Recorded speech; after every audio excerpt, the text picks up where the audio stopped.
Hello guys, and welcome to another interesting tutorial. In this tutorial, we'll be learning how to make this beautiful panel car. If this is what you'd like to learn, kindly stay tuned. Please do not forget to hit the subscribe button below, and please give this video a thumbs up. So let's get right into the drafting process. So here I'll be doing a little calculation before I draft out my cone.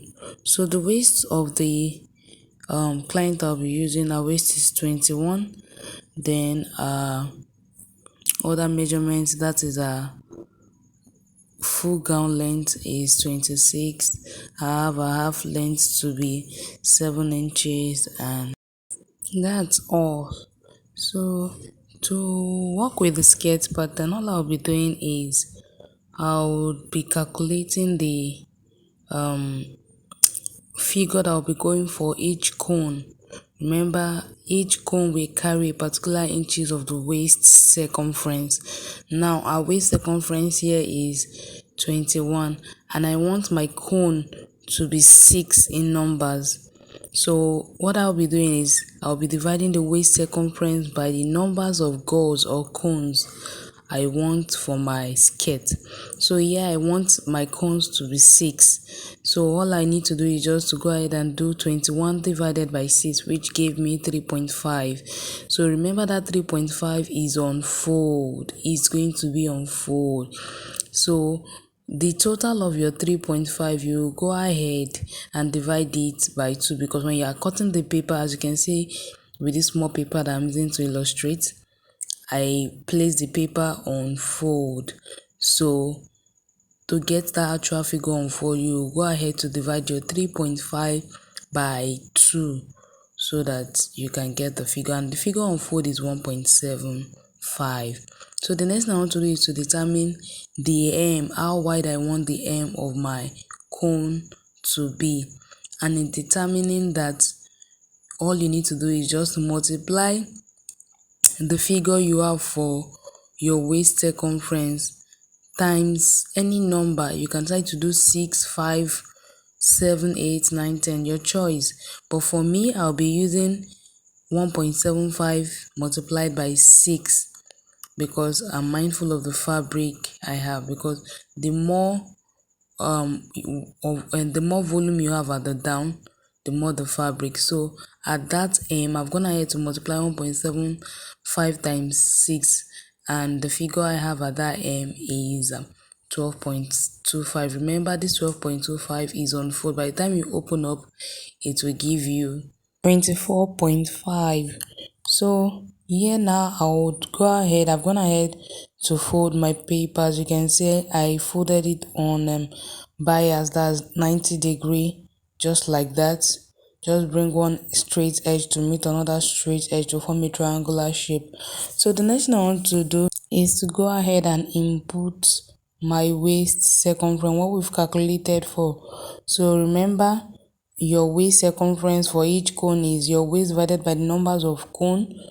Whatever figure it gives you, divide it by 2, because your paper is on fold. So the next thing I'll be doing is to take out my half length from my full gown length.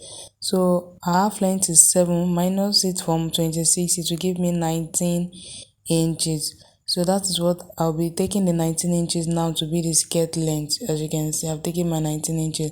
So on that 19 inches, you go ahead to measure your hem circumference. Remember, hem circumference is calculated multiplying any figure 6, 7, 8 by your waist circumference. So mine is 1.75 multiplied by 6, so it gave me 12.25. So I'll just go ahead to measure 19 to the round the hem where my hem will be stopping, just like that. So as you can see, that point where I stop is where my 12.25 stop. You can as well just extend it to the end of the paper, but that depends on your fabric. Do not forget, consider your fabric. So I'm gonna ahead to connect the waist to the hem, and the next thing I want to do is just to add half an inch or 0.25 by the side, so as to that will be my allowance to join to the next cone. So I'll be adding my half an inch or 0.25 at that side, and I'll also be adding half an inch at the upper side and at the allowance, just like that. You add your half an inch down and up, and your cone is ready. So if you feel like um going in at the side of your cone, bringing it upward, fine, but for me, I prefer to leave my cone like this. So I'll be cutting six of this. And then I'll show you what it looks like. I hope you understand. If you don't understand, just play it over and over again, and I'm very sure you get it.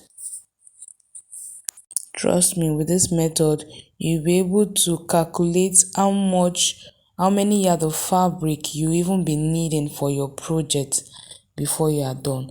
So when I open up, I have my 3.5 on the waist part and 24.5 at the hem when I open up. So yeah, I'll be making use of this doll face fabric for the project. So I'll be cutting 12 of this cone out. I'll be cutting 12 of this cone out because I'll be using the same thing as my lining, and I'll be using it as my main fabric also.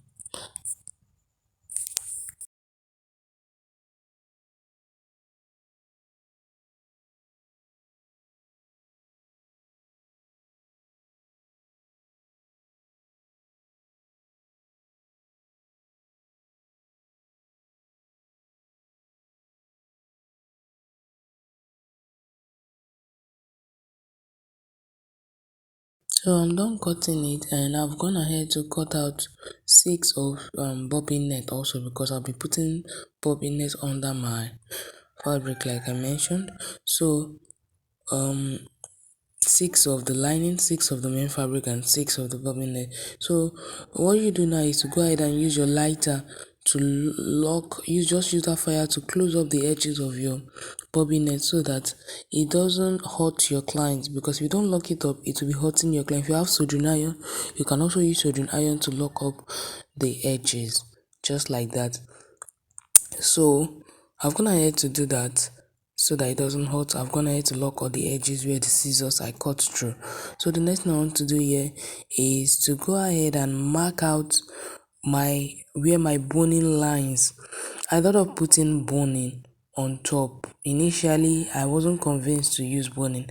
So here I am. I've decided to use boning. So what I want to do is I want to go ahead and mark out where my bonings will be coming on. So my bonings will be coming on those parts where I'll be marking. All I'm doing is I'm just taking my time to mark 5 an inch from the starting point. I mark out 5 an inch, just like that. Then I use that 5 an inch to do the remaining spacing. So 5 an inch till I get to the end. For some for maybe if you want to make a longer one, you can start to use 3 inches interval. But for this, I'll be making use of 5 inch intervals like that. So the spacing I'm using is 5 inches. So on that 5 inches line that I drew, I'll be sewing my boning. So what I want to do is to go ahead to measure the hem of the bobbin net. So in total, the hem of the bobbin net, I will look for the midpoint, and once I get the midpoint, I'll also look for the midpoint of the upper part, and then I will use a straight ruler to connect to get a straight line. The reason why I'm doing that is because a boning will be coming at the center part of that bobbin net also. So those are the areas I'll be boning. I don't want to bone it too much. So here is it, and this is what it looks like. I've gone ahead to bone it, and you can see it's giving it that kind of push. So the next thing I want to do, because I don't want my bone lines to be visible, so I'll be covering it with my wadding. This is a soft wadding. You can decide to use your scuba fabric. You can decide to use your scuba for anything that is kind of foamy. So for me, this is what I can afford, because this gown, I'm trying to gift it to one of my babies. So this is what I can afford. So what I'm doing, I'll be using that wording to cover the bone line so it doesn't show, so it's not visible in front of the clothes. So as you can see, I've done that, and I'm gonna head to secure my main fabric on top just like that. So as you can see, this is what it looks like. So the next thing I want to do is to go ahead and join those parts together. Just pick up the 6 parts and then just secure them all together. So even if before you secure, you can go ahead and just add. So I'm gonna have to join all the 6 parts, and this is what the inside look like. As you can see, I'm gonna have to lock up the side so that it doesn't hurt my client on the body. I've locked up the side with surface bias. So this is what the front looks like. So the next thing I want to do now is to go ahead. I'm gonna have to join my lining to this same way. So the next thing I'll be doing is to place my lining over it, and then I'll make sure each part matches each part. If there's any part that is not matching, I'll go ahead and sew it close such that all the lines are matching, all the seams are matching. So I'll arrange it such that all the seams are matching, and then I'll go ahead and sew just like that round. And this is what the outcome looks like. If you found value in this class, please do not forget to subscribe to our channel. Please give this video a thumbs up, share, and see you in our next tutorial. Thank you.